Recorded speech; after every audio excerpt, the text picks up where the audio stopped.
Hey guys, welcome to मेट्रोट institute. आज मैं आपको पढ़ाने वाला हूँ केपलर्स लॉ, जिससे के लिए आपके आने वाले एग्जाम के लिए काफ़ी इम्पोर्टेंट है साइंस वन के हिसाब से। हर साल इसका क्वेश्चन आता है।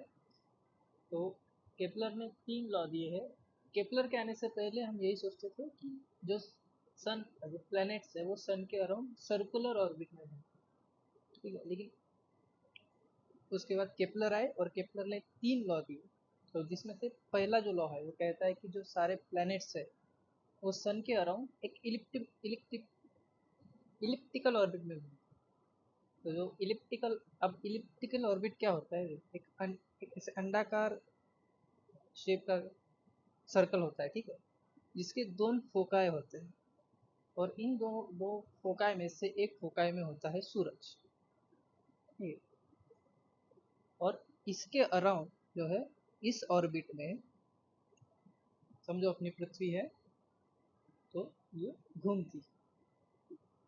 और ये जो इलिप्टिकल ऑर्बिट है ना, ये जो ये जो लाइन मैंने अभी ड्रॉ की, इसे अपन कहते हैं मेजर एक्सिस। और इस लाइन को अगर मैं बीच से डिवाइड कर दूं, तो इसको अपन कहेंगे सेमी मेजर एक्सिस। और ये जो सीधी लाइन मैंने अभी ड्रॉ की, इसको कहते हैं अपन माइनर एक्सिस। और इसको अगर मैं आधे से डिवाइड कर दूं, इसे अपन कहेंगे सेमी माइनर एक्सिस। ये होता है एक इलिप्टिकल शेप, ठीक है। तो पहले लॉ के हिसाब से प्लैनेट्स सन के अराउंड इलिप्टिकल ऑर्बिट में घूमते हैं, ना कि सर्कुलर ऑर्बिट, ठीक। तो देखो, अगर तुम मैं यहाँ पे दिखा नहीं सकता, लेकिन ये जो दो फोकाई है इनको अगर तुम पास पास लाने की कोशिश करो और जोड़ दो, तो ये जो इलिप्टिकल ऑर्बिट है एकदम सर्कल जैसा बन जाता है। इसलिए हमें जो प्लैनेट्स है, केपलर के लॉ के आने से पहले जब ऑब्जर्वेशन हो रहा था, तब ऐसा लग रहा था कि जो प्लैनेट्स है वो सर्कुलर ऑर्बिट में घूम रहे हैं सन के इर्द गिर्द, ठीक है। उसके बाद जो सेकंड लॉ क्या कहता है कि planets do not revolve around sun at constant speed. इससे मैं इलिप्टिकल ऑर्बिट ड्रॉ कर दूँ। यहाँ पे अपना सूरज हो गया, यहाँ पे पृथ्वी हो गई।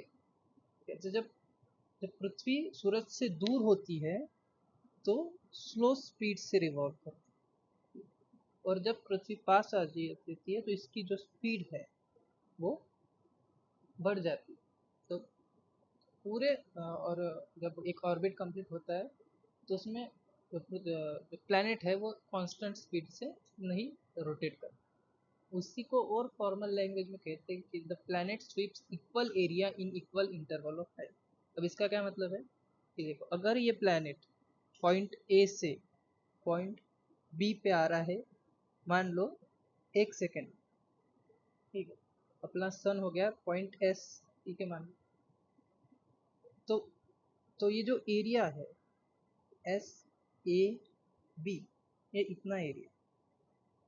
अब इस ए पॉइंट से बी पॉइंट तक आने में प्लैनेट ने लगाया 1 सेकेंड, ठीक है। तो पॉइंट एम से लेके एन तक आने में भी उसने 1 ही सेकेंड लगाया, ठीक है। ए और बी, देखो, length A B is not equal to M N, ठीक है, ये ध्यान रखो। ये दोनों सेम नहीं, लेकिन अब ये जो एरिया है एम एस एन, ये area A S B is equals to area M S N. तो ये कहना है second law of planetary motion. जो थर्ड लॉ है, केपलर्स का जो थर्ड लॉ है, वो ये कहता है कि the square of a planet's orbital period will be proportional to the cube of semi major axis. Semi major axis जो मैंने आपको ऊपर बताया कि ये मेजर एक्सिस हुआ, तो इसको अगर मैं आधे से डिवाइड कर दूँ, तो हो गया सेमी मेजर एक्सिस, ठीक है।